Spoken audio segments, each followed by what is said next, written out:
Hello everyone, welcome back to my channel, The Reviewing Homemaker. Today I'm going to give a review of Samsung Galaxy M31, which I have been using since the past 2 months. I bought it in the Dussehra sale, so I got it for around 16,000 from Amazon. This is the 8GB 128GB variant.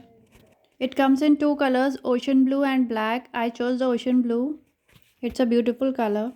It has a plastic frame and its weight is 190 grams and it's not too heavy to hold as the weight is distributed well.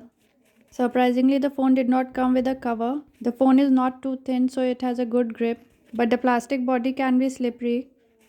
At the back we get a physical fingerprint sensor which is very fast. At the bottom it has 3.5 mm jack, USB type C, microphone and speaker grill. On the right we have power button and volume controls. There is a noise cancelling microphone on the top, and on the left side we have the SIM card tray. Two for SIM and one for SD card. And its memory is expandable to 512 GB. Though I think we don't require an additional memory card as 128 GB is also quite enough. I already have many videos and photos and apps installed in this phone, but the memory used is showing 40%. So there's still a lot of space in it. It is one of the major reasons I bought this phone because of its 128 GB memory. It has a 6000 mAh battery which takes around 2.5 hours to charge fully, and one charge lasts for around 2 days depending on usage. Another reason I went for the Samsung phone is its screen quality, which is very good. It comes with 6.4 inches FHD plus Super AMOLED display. Screen to body ratio is also good. Its auto brightness feature works very well and it adjusts to different lightings very quickly.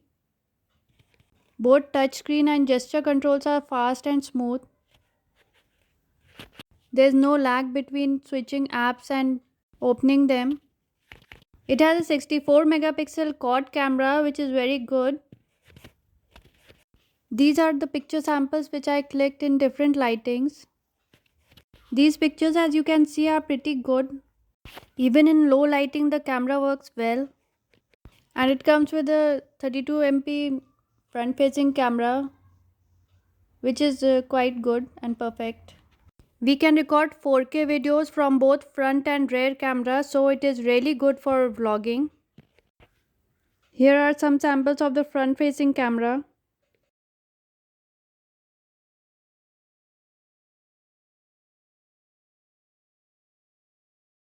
The phone works on One UI version 2 which is based on Android 10. The phone came with a bunch of pre-installed apps. Some of these can be uninstalled but others can only be disabled. Apart from this, the phone is perfect until now. I have not faced any issue with it. Its gaming performance is also good. I will show you a sample later in the video. Its speakers are also good for watching videos and movies, and while making video calls also they are working fine. Its sound is loud and clear. Here is a sample of its speaker quality. So now back to the tab. Now talking about its screen quality, it has a TFT LCD display and has a 2000 by 1200 pixel resolutions with the symmetric bezel, which is good for gaming, watching videos and multitasking. Now here is a sample of its gaming experience. Its graphics are so perfect, even though I am neither a graphics expert nor a gamer, but to me also it looks like I am not playing the game on phone. Rather it gives the experience of a PlayStation, and it shows each and every detail so perfectly.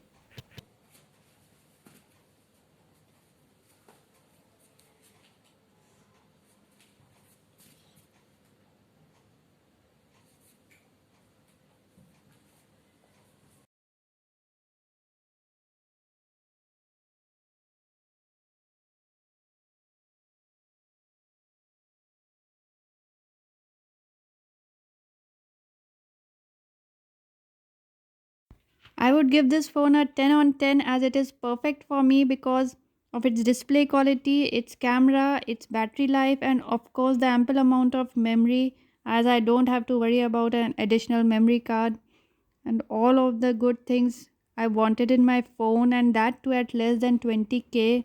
So I think if you are looking for all these features, then you can blindly go for it. I haven't faced any issues with it till now. If you have any queries regarding this phone, you can ask me in the comment section below. And please give my video a thumbs up and subscribe to my channel. Thank you for watching. Bye.